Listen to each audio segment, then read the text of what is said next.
Hi, my name is Bob Durante, and I'm a Senior Director with S&P Capital IQ, managing the Americas Solutions and Services team focused on risk solutions. Before I begin, please note that the activities of S&P Capital IQ are analytically and editorial independent from Standard & Poor's rating services. Today, I will discuss our roadmap to enhance your internal risk rating system, 5 proven approaches. For many, the start of the journey is understanding your regulatory requirements. The destination is regulatory approval. During this video, we will make 5 pit stops along the way to pave an easier way towards enhancing your risk rating system. The first stop along the road is conceptual soundness of your internal risk rating models. We consider conceptual soundness part of the diagnostic phase. Just as an auto mechanic would look under the hood of your car, your validation team should effectively challenge your documentation, model design, governance, controls, and compare it to leading practices. I like to take a moment to focus on documentation.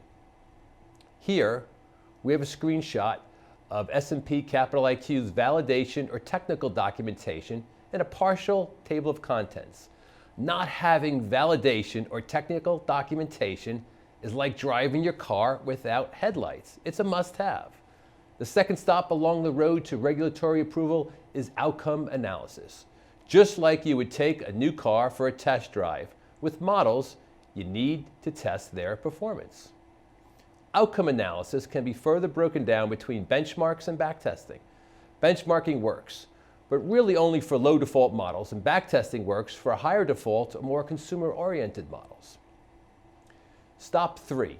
The implementation phase is driven by probability of default or PD scorecards. PD tools are the most fundamental components of an internal risk rating system. Not surprisingly, given the S&P Capital IQ perspective, our emphasis on low default PD scorecards. On this slide, you have a hypothetical example of an S&P Capital IQ scorecard.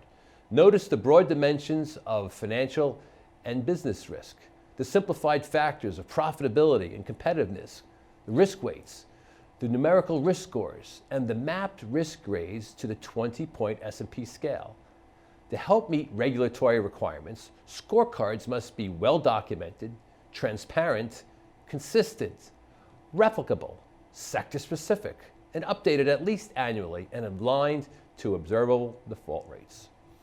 Next stop along the road is a robust loss given default or LGD framework. LGD approaches include expert judgment, hybrid, and quantitative models. However, we find most institutions moving towards a hybrid approach. Hybrid LGD approaches allow you to leverage your existing data and fill in the gaps through a systematic and well-researched expert judgment process. The fifth and final stop along the road is internal risk mapping. Mapping your scorecard output to default rates is necessary. Otherwise, your scoring would be simply a rank ordering. In other words, not mapping your output scorecard to the default rate is like driving a car without a speedometer. So here are 2 key guidelines. Your observable default rates need to span multiple business cycles, and they should be mapped to a third-party scales such as Standard & Poor's. Well, that's all for today. Keep a lookout for future risk insight videos and webinars at spcapitaliq.com. And again, this is Bob Durante, and thank you for watching.